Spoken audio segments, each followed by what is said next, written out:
Imagine these scenarios: getting knocked off your bike, waking up in hospital with a fractured face and severe concussion when you're at the peak of your Ironman career, or just over a year after becoming 70.3 world champion, you fracture your foot, find yourself in a non-weight bearing boot for 3 months throughout the key part of the season.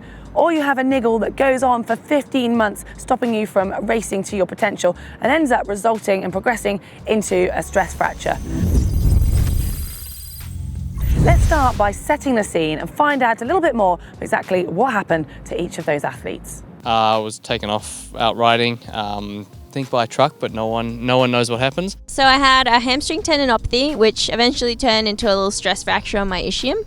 And I dealt with it for 15 months. And for people who don't know, I'm not asking you to show you exactly where, but I know last time I spoke to you, you're saying it's the bone like underneath your pelvis, isn't it? Yeah, like, essentially to the layman it's called the sit bone. So it's a bone obviously you sit on.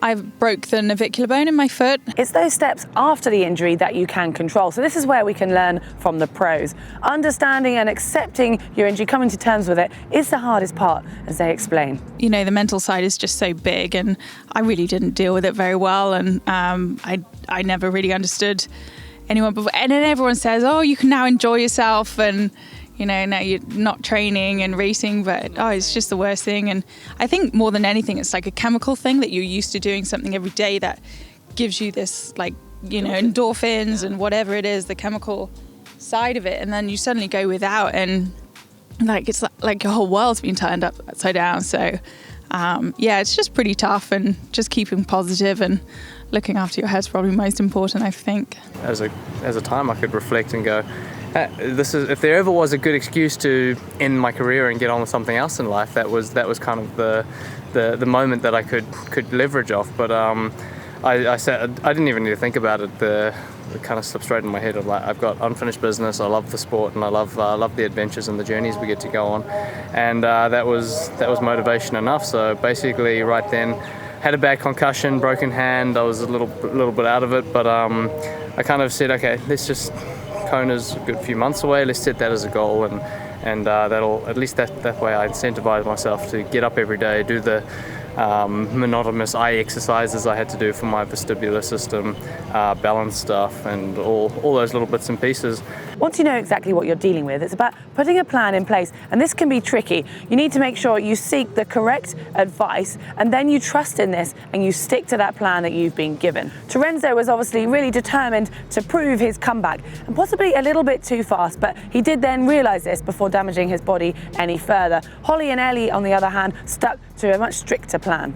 It kind of, during the 2 weeks in Kona, it started at about 40 minutes into a ride, I would get a headache, and then by the end of the 2 weeks I was getting up to 3.5 hours before the headaches kicked in. So, and the headaches were a lot more minor, but flying home, kind of headache kicked in, and I was just like, you know what, I just need to regroup and let. It was on the way home you made the decision? Yeah, so I was going home for 10 days, and the plan was to come back 10 days before the race, but that was, I just kind of said, okay, I need to regroup, refocus, a little bit more time for recovery, and that's Ironman WA in Busso last weekend. That was the next benchmark, so I put that in the sand, and that's what kind of kept me motivated and kept me going, and kind of said, okay, cool, if I get 2 weeks before that and things aren't looking good, then I'll go in off-season, chill out till the start of 2019. Yeah, it was a long time, 3 months nearly in total in a cast. Which was over the summer as well, race season. Yeah, over race season.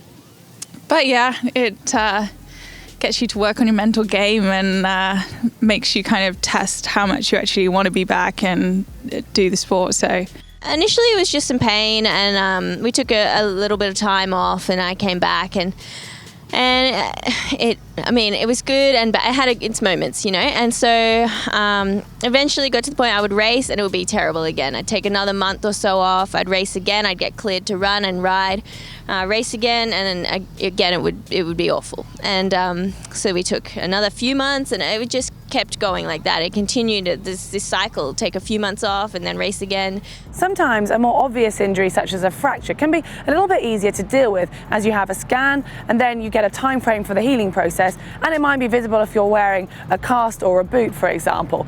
But something like concussion or a tendinopathy such as Terenzo and Ellie experience can be a little bit harder to deal with mentally. Italy. Now, I know the injuries were very specific to Holly, Terenzo and Ellie, but I wanted to find out what treatment options they were given. You know, there were people who had gone through this before that I spoke to. A lot of them had gone through surgery because they found like a labral tear, so I had scans and everything for that. And eventually what we came down to was 2 cortisone injections into the high hamstring and see how that would go. And touch wood, thus far it's been perfect since June. What other treatment had you had before that? Because I know it sounds like so much investigation, and for it, a cortisone injection sounds like something that might have happened sooner, but what other things did they try before doing that? Yeah, well, the thing is they don't like injecting cortisone into a hamstring. They're very reluctant to do that. So it took a lot of convincing to get those injections. But yeah, I tried pretty much everything. I tried dry needling. I tried ultrasound. I tried shockwave therapy. I had 2 glucose injections. I forget now. It's been a while and I've kind of put it behind me, but I had other injections that were supposed to be just as stimulate the healing. Exactly. So I pretty much I exhausted every avenue before I went to cortisone. Tried PRP injections, so they take your blood out and inject it into the tendon. Cortisone, shock therapy. I tried a whole bunch of stuff and nothing seemed to work. So I just kind of that was the one part. So I wasn't able to run when I went to Kona for those 2 weeks in September for a training camp. There's more than just the physical changes after coming back from an injury. Often gives athletes a different perspective on racing, and that's why we sometimes see athletes coming back even stronger than before they had that enforced time off. And we've obviously seen Terenzo and Ellie come back with really strong performances already, and Holly is just at the start of hers. And I wanted to see how their perspective had changed. I'd probably look at the races differently. I don't race so much differently. Probably that's changed over the last couple of years. You kind of get a little bit emotionally more mature, and you can understand how to pace yourself through races a bit better, which has been really good. But the perspective of being able to get out there and get on the start line and still be able to do what I love, that definitely just makes it more meaningful. And when I saw the start line in Western Sydney, my wife was there with me, and she's like, "There's no expectations. You don't need to do anything. Like, the thing is, you're here, you're doing what you love, and you've got through so much in the last 5 months. So that's what makes it special." Yeah, I think for me it's definitely about learning from this experience, and when I first get pain, I think I definitely need to listen to the warning signs and deal with it before it becomes a bigger issue. That's the one thing I really learnt. Just about being patient, and everyone told me to be patient, and I wanted to throw something at them, but it is true. You need to be patient and just wait it out and seek as much advice and help as possible, because there's so many opinions out there about everything, and so if you can get as many as possible, you can make your own and build your own rehab plan. Definitely I think getting advice and listening to your body is probably the 2 biggest pieces of advice. Yeah, I mean, probably the biggest thing I've learned that just about the strength stuff of like not neglecting like this small like strengthening, and even like just like simple balance work that, you run so much and then you can't like do balance exercises, and so just like the little supporting muscles, which has kind of been big for me. So I really hope you've watched this because of your interest in the topic, not because you're dealing with an injury yourself. But whatever the reason, there are definitely some valuable points that we can all learn from. Patience, though, being the hardest one to accept for sure. If you have enjoyed this, hit the thumb up, like button, and to make sure you get all of our videos here at GTN, just hit the globe to subscribe. And remember to click on the link for the shop if you like the look of any of the GTN kit.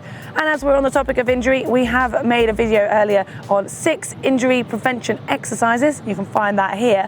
And if you want to see Sebastian Keeney's injury prevention secrets, that video is just here.